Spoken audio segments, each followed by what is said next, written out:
What's up guys, I'm Nick and this is Build Dad Build, a place where we like to get out of our heads and into the shop. Today we're going to be talking about a wood burning technique called Shou Sugi Ban, or Yakisugi. Basically we're going to take your wood from this to this. Now for all the trolls out there, yes, the technical term for this treatment is Yakisugi.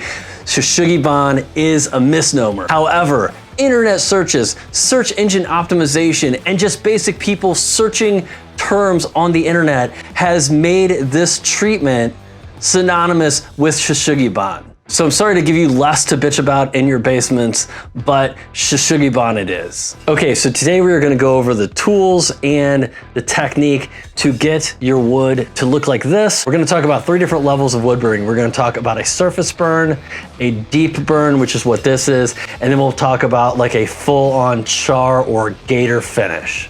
Now, let's head down to the shop. Computer, turn shop lights on.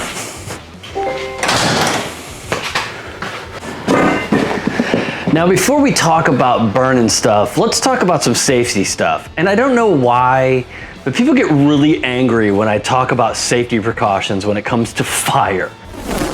Let's just put it this way. Fire is bad, fire is dangerous. Take the steps to not burn yourselves. So your best bet is to have a fire extinguisher in the shop. I would say that even if you're not working with fire, just if you have a shop in general, you should have a fire extinguisher someplace. And I always have a spray bottle of water just to kind of control flare-ups. Sometimes when you're burning wood, you're gonna wanna let it burn for a minute, but then you're gonna wanna put it out. So I always have a spray bottle with me. If you don't have a fire extinguisher or you can't afford a fire extinguisher, you may wanna just get a 5-gallon bucket and fill it with water. You can always dump things into there if they catch on fire, or actually pick the bucket up and dump it on whatever you're working on. Just remember kids, before you get ready to fire it up,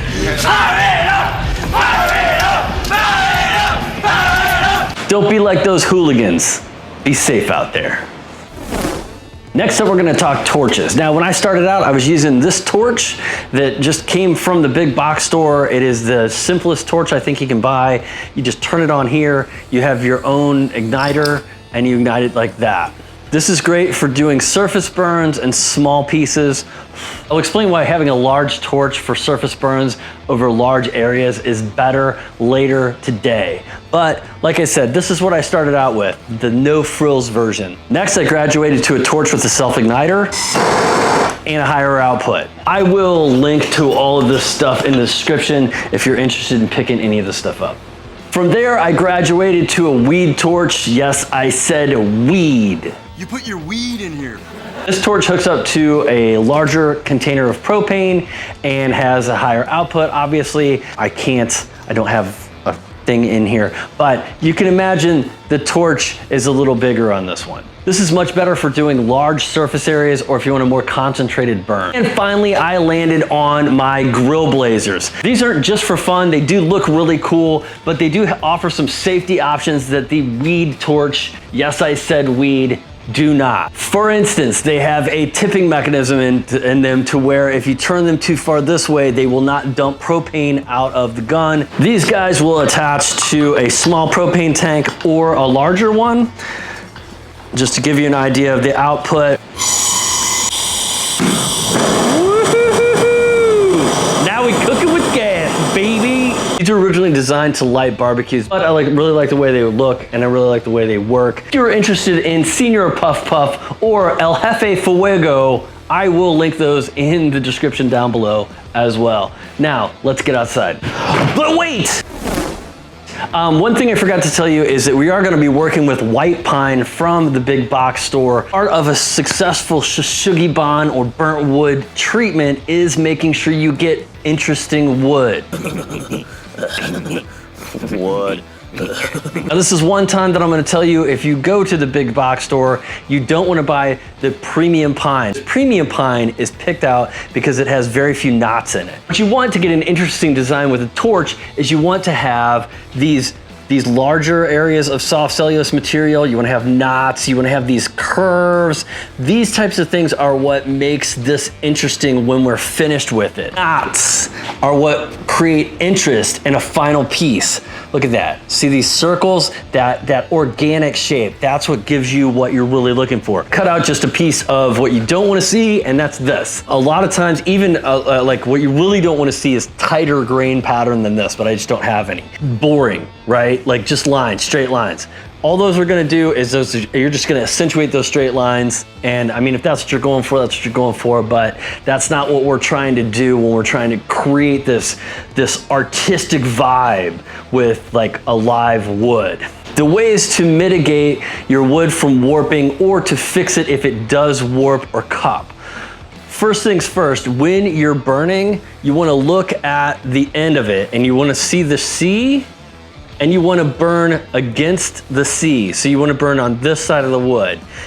If you burn this way, you're gonna cause that C to become more of a C and cup like this. The second thing you wanna do is you wanna have a spray bottle with you. If you give the wood like a quick spray while you're doing it, you will add moisture back into the wood. Combination of two things. One, you wanna make sure that you're giving steady heat and you're moving consistently. And you want to be kind of spraying this down in between. If you slow down or you're not consistent with your heat or you're heating too long in one spot, that's what's going to give you that twist or that warp. And spraying it down with water is always going to give it a little bit more moisture, so it's just not going to want to cup quite as bad. Third thing, and this is usually if you've already gotten a cup or a warp, is to come in and you're gonna have your piece that you did on this side, you're gonna turn it over. I've not done it on this one, I don't have a good example. You're gonna heat the back. A lot of times this comes if you have like a good warp in it, it will bend it back. Sometimes I've even had to burn the back and then set like a weight on it and let it cool off to keep it flat. And one other thing to consider is you may want to use old pine or antique pine. Sometimes it's called yellow pine. Basically, it is old pine and all the moisture has kind of already come out of the boards. The boards are going to be harder. They're going to be a little harder to burn, but this stuff that you get from the big box store, as much as they tell you it's been kiln dried, still has some moisture content to it. And when you heat it up, you're going to remove that moisture and that's going to cause cupping and warping. And one more thing to add to that, I said we're working with white pine today. This treatment goes really well with cedar and cypress. Anything that has a wide grain and some soft cellulose material and some hard cellulose material will do this to a certain degree, but generally people do this technique with pine, cedar, cypress. Now let's head outside, or as I like to call it, the armpit of hell. It's summertime in Texas. Today I will be working with my jaw horse. Obviously this is a necessity, but I really like this. It's an extra set of hands when you need it. Just pop this guy open, put this in, and now you're stuck in there. So we're gonna be using this today. As you can see, I've used it quite often for Shou Sugi Ban. It's made mostly out of metal, allows me to work on it without having to worry about melting like plastic components. Like I said, for a surface burn, you can use a smaller torch, but I'll show you why that's not always the best tool for the job. So I come in here, I turn my torch on, and I'm going along. Now it's all fine and dandy as long as I can maintain a steady pace. But if I stop, you'll see that sometimes you get a little bit more burn than you wanted in areas. And sometimes what you'll see is that somebody will have like one area that's overburnt, and that was because they stopped when they were doing their burn. So what I like to do is take my workpiece and lay it flat. I get my torch,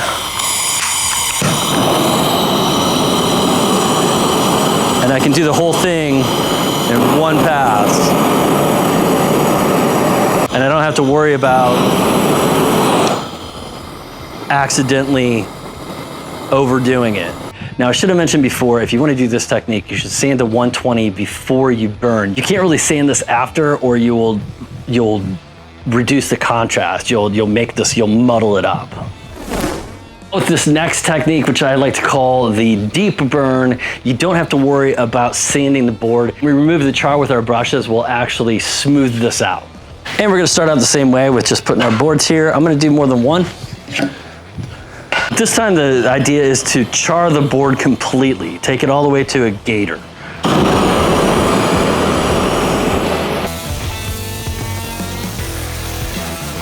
Now this stuff gets hot, and a lot of people ask me why I don't wear gloves. The reason I don't wear gloves is because most gloves are flammable, and I've had gloves melt to the piece and things like that. I've tried some different like fire retardant gloves, but they're very cumbersome.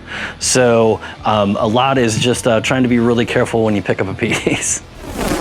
In this last piece, we're pretty much going to do the same too, but I'm going to use this board that I kind of messed up on earlier because you don't really need as much of that crazy grain in something where you're going to go full gator, because you're going to maintain that gator appearance all over it.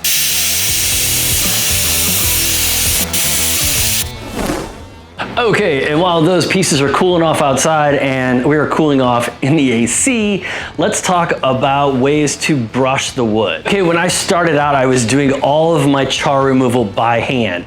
So mainly I was using this wire brush, and I was using a nylon brush that you'd use like in the toilet. And honestly, I just have since thrown that away because it just got too disgusting. The one thing about wire brushes is that you can get tool marks in your work. If you want tool marks, then you want to go with wire. If you want to try to avoid those, you want to go with something nylon. So once I graduated from that, I graduated up to this nylon brush. This will fit into a drill. The biggest problem with this is the width. It takes forever to take char off with this. Enter the Restorer. This guy is a beast. So this is a wire wheel or wheeled device, I guess you want to say.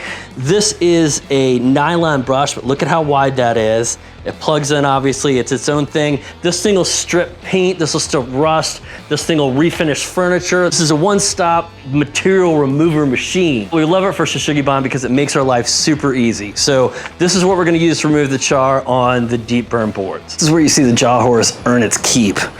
So you just put this guy in here, push this down, and then I'm gonna lock it in and lock this down. Now I have a sturdy workpiece that I can work on. Let's grab that Restorer.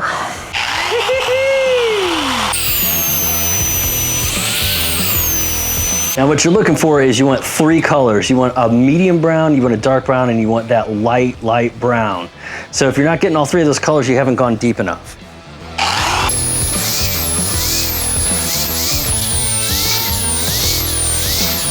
So now we have our 3 colors. We have our kind of light over here, we have our medium, and then we have the really dark. Those dark, where that dense cellulose material is that we burnt, that's gonna stay dark. So this is kind of the result you're going for. Now, I always recommend getting your boards wet and wiping them down to get any remaining residue off. Also, it kind of gives you an idea what the board's gonna look like when it's been finished. Now I'm going to take one of the boards from the deep burn and one of the boards from the surface burn. We'll take the rest of these and set them off to the side for now. For this finish, I'm going to be using just boiled linseed oil, just a simple oil finish, to give you guys an idea of what these look like once they have been treated. Now don't forget to glove up. Woo-hoo-hoo. Glove up. So that's the traditional way to finish that wood.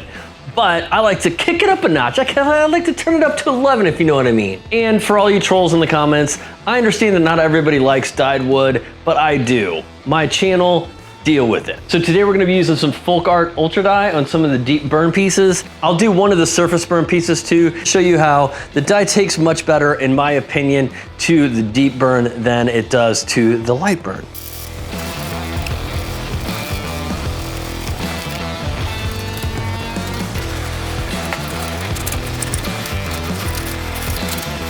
All right, guys, it's been about a day. I just wanted to give this stuff enough time to dry. Let's check out our results. Let's check out our results. So here is our just surface burn with an oil finish. Next up, we have our deep burn with an oil finish. As you can see, I just think it's richer. It gives it more character. Here they are side by side. And then a treatment that I think is kind of in a league by itself is your full-on gator or your deep char. Straight off camera, I did spray a top coat of lacquer on this. It's gonna seal in that char a little bit. However, I would say if you want this to be more durable, you'd wanna use like a penetrating epoxy or even just a full epoxy finish. I did mention that I like to take this technique a step further and add some dye. I know some people think this is a little too unnatural for them, but I think it gives it a really cool finish. So check it out. Here is red dye on a deep burn piece. Just look at how rich and how good that looks. Like, yum, right? Yesterday I did mention I was gonna dye a surface burn piece as well. I just wanna show you that. As you can see, it's more pink. It's not as accepting of the dye. And if this is what you're going for, this is what you're going for. But it's just not nearly as rich.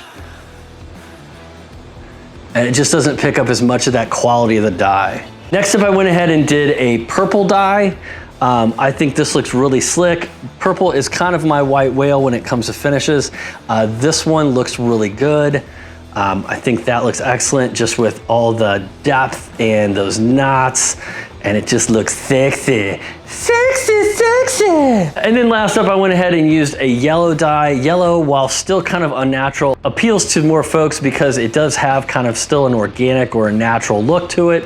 And I think this piece just turned out amazing. Look at that. Woo! Guys, that is the nuts and bolts of this technique. Let me know your favorite down below. And until next time, I'm out of here. Whoop!